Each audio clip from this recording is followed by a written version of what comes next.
Are you seriously not coming home again tonight? And here I was hoping it was Daniel messaging me, or Michael, or Sam, but no, it had to be you. I was halfway to blushing, and now I just feel bored. You know, you could at least try to sound like a man when you text. Something with a little heat, a little fire. Well, by process of elimination, that must mean you're with John tonight, aren't you? Ding, ding, ding! Look at you! Took you long enough to figure out my rotation. Honestly, I'm impressed. For once, you're not completely clueless. This makes 4 nights in a row. Do you even plan on coming home this week? You say that like I live there. That house is more your sad little cave than a home. And honestly, between you nagging me and John booking us that suite next weekend, why would I bother? Yeah, how stupid of me to expect common courtesy from you. By the way, you left divorce papers on the table yesterday. Now you're texting like none of that happened? Oh, that? Please, that was a penalty. You didn't have dinner ready when I came home, and the living room was a disaster. Honestly, the vibe was off. I just thought you needed a reminder of how easily I can destroy you. You can't keep threatening divorce every time you get annoyed. It's manipulative and exhausting. Oh, I'm sorry. Are you not enjoying the emotional roller coaster that is being married to me? I'm the one deciding not to divorce you, and that's the real gift here. You should be thanking me for my mercy. Mercy? You cheat openly, you vanish for days at a time, and now you're claiming it's a favor to stay married? Yes, because I could destroy your life with a single signature. Let's not forget you work for my father's company. You lose me, you lose the family, the connections, your career, and the nice shiny title they let you pretend you earned. You really think I married you for your last name? I think you enjoyed what came with it. You got the car, the promotion, the sleek new wardrobe. You became someone people actually noticed, and it's all thanks to me. And now, in return, I get to live exactly how I want, doing what I want with who I want. First of all, whom? Second, does this mean you're saying I should accept all of this just so I can keep a job? No, I'm saying you should stay in your lane. Be a good little boy. Keep your mouth shut and keep collecting your perks. I get John tonight, Daniel in the morning, and Michael on Sunday. And you? You get to keep pretending we're some kind of power couple. Isn't that enough? You're flaunting your affairs like they're status symbols. You do realize infidelity has legal consequences, right? Oh my God, the drama. Go ahead, call a lawyer. Let's see who wins that war. You'd better have deep pockets and thicker skin than you've shown so far. I'm not afraid of you. Not anymore. You should be. You divorce me, you don't just walk away. You fall. You fall all the way down. No job, no support, no future. And the best part? No one will care. Because everyone in that company knows who really holds the power, and spoiler alert, it's not you. Maybe I'd rather lose everything than keep living like this. Did you ever think about that? Oh, please, you've gotten used to the taste of luxury. You're not walking away from that. I'm giving you a deal. Keep your mouth shut, stop playing the wounded puppy, and let me live my life. You make one wrong move, one pathetic little complaint, and the next time the divorce papers won't be symbolic. They'll be certified, signed, and filed. You honestly believe none of this will ever catch up to you? What can I say? I'm untouchable. You're just the man who married too far above his station and couldn't keep up. So do yourself a favor and stop embarrassing both of us. Now, if you'll excuse me, John just got back with the wine and strawberries. Try not to cry yourself to sleep again. It's getting tedious.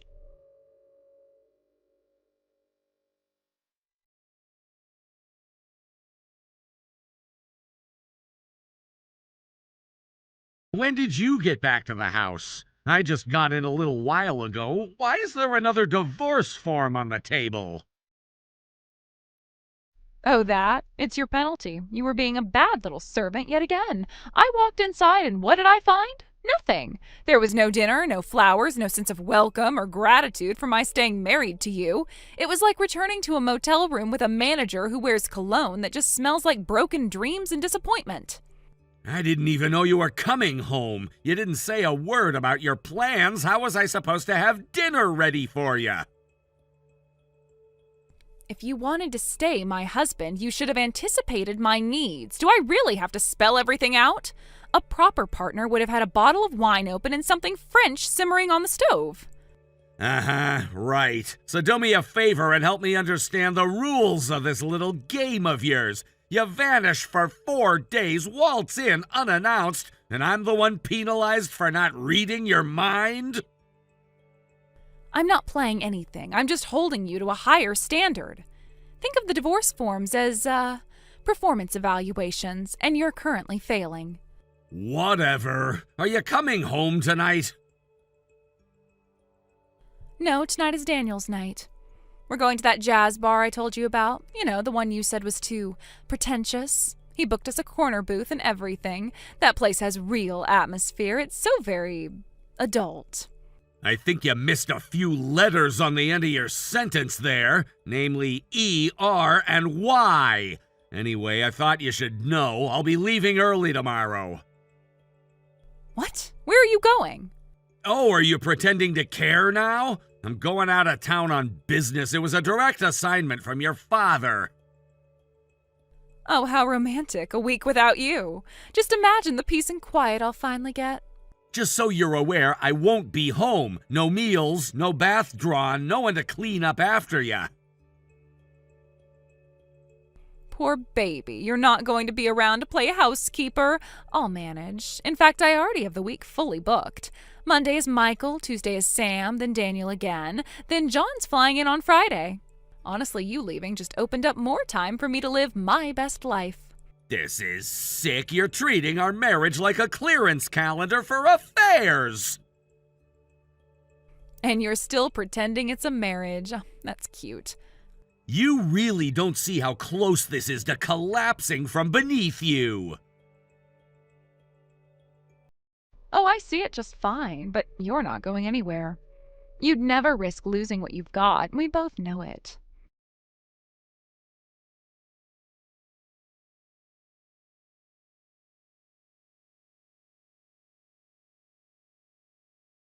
All right, Samantha, why is there yet another divorce form on the table? We haven't even seen each other in the past week. What in the world could I have done to earn your ire this time? Oh, you noticed that. I was starting to worry you had completely checked out. Yeah, I left it there as a little welcome home surprise. It's not my fault you've become so boring that divorce paperwork is the only thing in this house that gets a reaction out of you. You didn't answer the question. What did I do to offend you this time? Don't play dumb with me. I found your little toy, the one you so cleverly stashed under the bed, as if I wouldn't notice. A voice recorder. Really? That's your big move? You might as well have left a note that said, "Please confirm my wife is more desirable than I am." Or maybe you're really into that sort of thing, huh? Is that it? Did you want to hear what I sound like when I really enjoy myself? Come to think of it, you've never heard that before, have you? I see. I guess you found it. Of course I found it. You honestly thought I wouldn't notice something shoved under the mattress like a science experiment? I found it, I listened to about 10 seconds, and then I deleted everything. Then I poured myself a drink and had a good laugh about how sad you've become. And then me and Daniel, well, you know. Seriously, you can stop trying to hurt me with all your sordid talk about your affairs. I knew you would cheat. I just wanted proof. You wanted proof, Eric. You wanted validation. You wanted some tangible excuse to justify the fact to yourself that I haven't allowed you to touch me in months. Meanwhile, I've been letting the men who actually deserve me have their way with me. You think planting a microphone somehow gives you the moral high ground? That it makes you more of a man? I planted it because every instinct I had told me the moment I left town you'd treat our marriage like a joke again. And clearly I wasn't wrong. You weren't wrong. I cheated. Of course I did. What do you expect from a woman married to someone like you? You're emotionally vacant, dull in every possible way, and frankly a dead weight. If I didn't have Daniel and Michael and John, and let's not forget Sam, I'd go insane. You do realize what you're saying, don't you? I'm saying it loud and clear, just like I've been doing for months. If you can't handle who I really am, then stop pretending we're still in some kind of sacred union. We're a contract, Eric. You get status and I get freedom. That's the deal.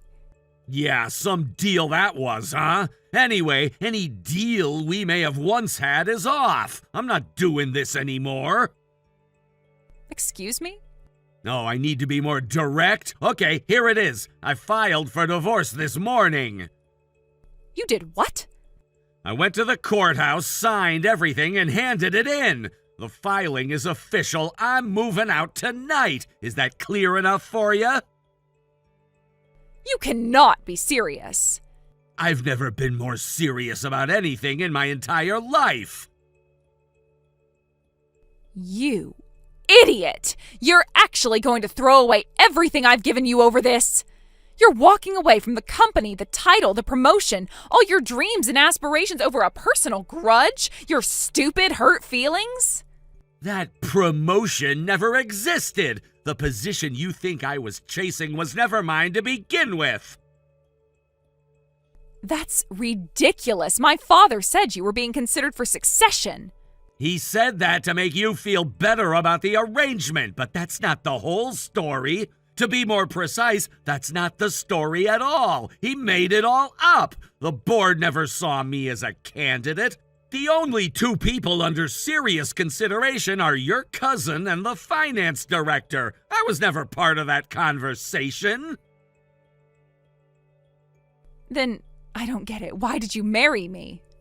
Because my grandmother and your mother have been close friends for over 40 years. They thought that the two of us would do well together, and since we were both single at the time, they decided to set us up. And you acted like someone I could build a life with. You were charming, thoughtful, and gave the impression that you valued stability. And I believed it until the mask slipped. So what? All of this was some kind of setup? You were just playing along? No, I meant every word I said on our wedding day. But the person I thought I married ceased to exist the moment you started treating infidelity like a sport.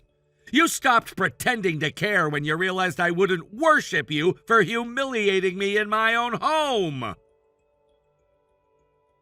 This is unbelievable. You're making a huge mistake.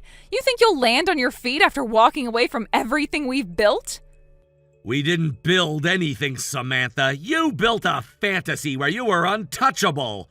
And I let you believe in it for far too long. But it ends now. Okay, can you please drop the whole "I've got you right where I want you" act? You're clinging to that ridiculous recorder like it's your smoking gun. But in case it slipped your mind, I already deleted the files.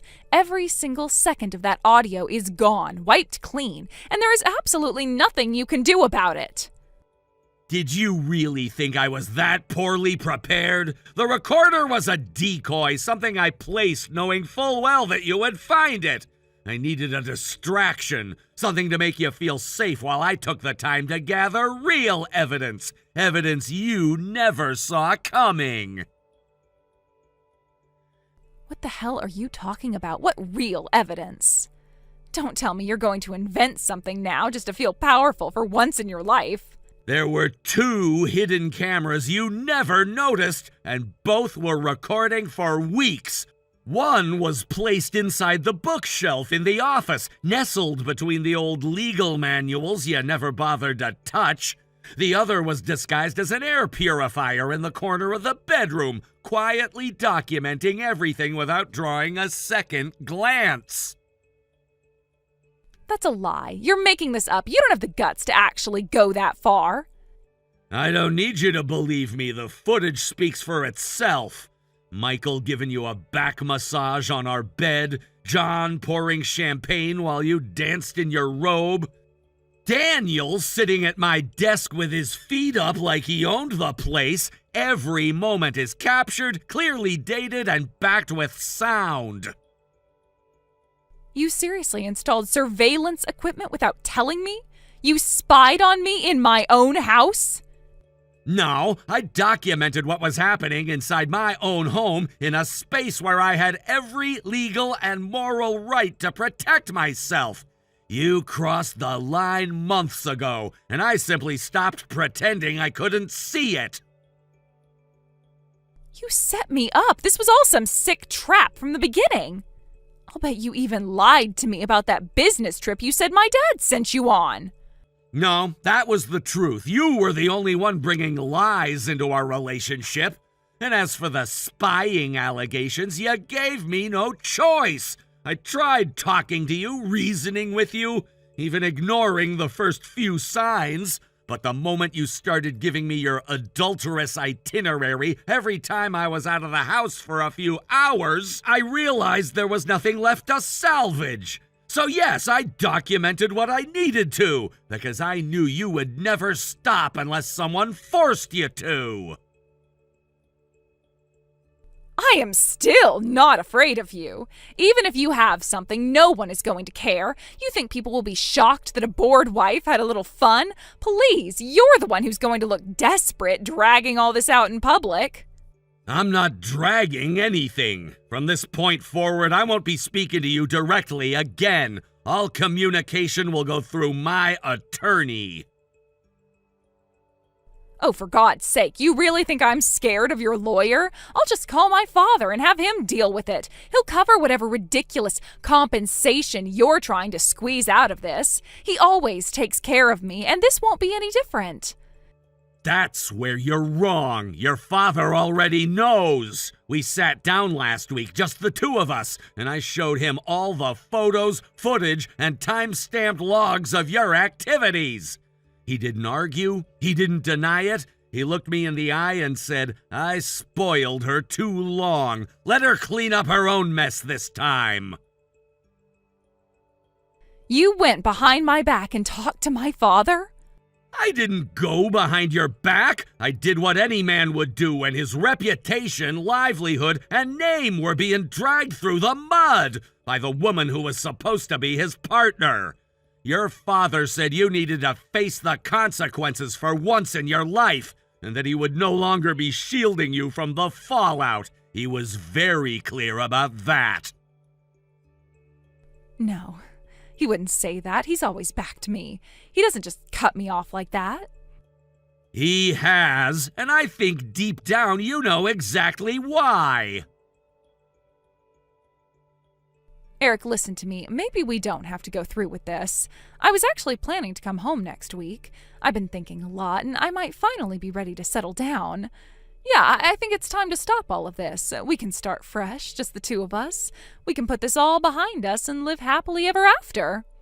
You had every opportunity to make our marriage a happily ever after story from the very beginning, and each time you chose your own selfish desires over me. I don't believe a word of this. You're not ready to settle down. You're just afraid of facing the consequences. That's not true. We had good moments, right? You're willing to throw all of that away? What we had was a performance, and I'm finally stepping off the stage. Then let's talk at least, face to face. No lawyers, just us. My attorney's name and contact information are in the letter I left on the living room table. If you have anything further to say, you can direct it to him. Eric, please, wait. Just talk to me. One more conversation. We don't have to end it like this.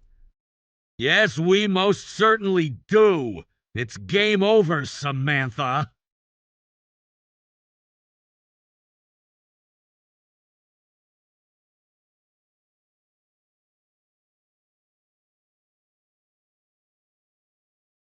After I blocked her, Samantha came rushing home, probably expecting one last dramatic showdown with me. But I was already gone. Instead, what she walked into was something else entirely. Her parents, standing stiff and silent, and right beside them, the wives of the three men she'd been seeing. They came as a group, unified, prepared. Each one had something to say, each one had evidence, and none of them were interested in excuses. When she reached out to her boyfriends for backup, every single one of them turned their back on her. Turns out loyalty wasn't part of their arrangement. Last I heard, she's living alone in a cheap apartment on the outskirts of town. She's working day and night just to keep up with the lawsuits. Her family cut her off completely. The friends she used to flaunt have disappeared. I saw her once. She walked right past me without even noticing. Hair was a mess, eyes hollow, and clothes 2 sizes too small. The woman who thought she held all the cards ended up with none. Thank you for watching. Please subscribe and hit the like button. See you next time.